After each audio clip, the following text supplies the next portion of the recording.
tutti amici e benvenuti in questo nuovo video.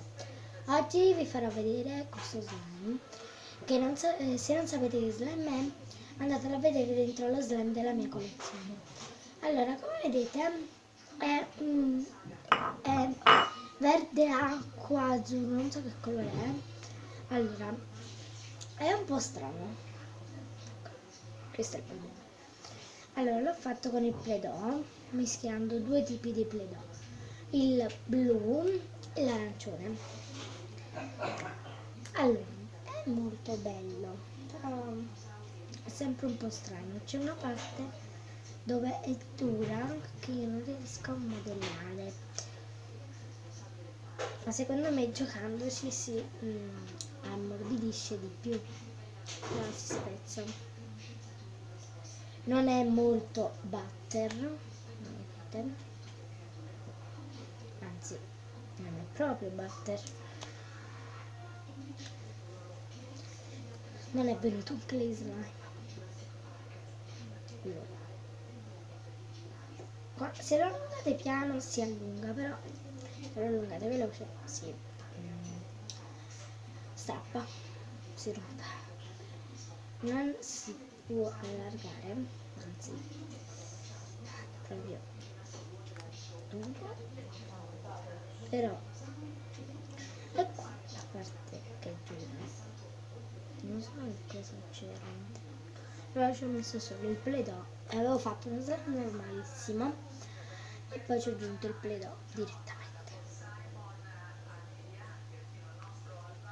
un po' contro, diciamo.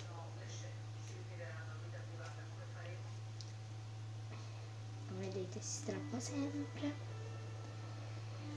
Non so come fare, ditemi giù nei commenti come potrei fare ad aggiustarlo.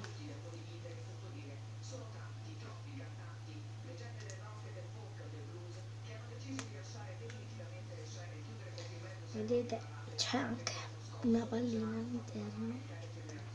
Non so come fate finire, va bene. Il colore però mi piace molto, guardate, non so se dai video, però è molto bello.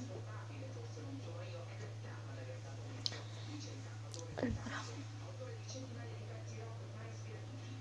come vedete però si spezza e questa non è una cosa molto buona. Guardate, non si allunga molto.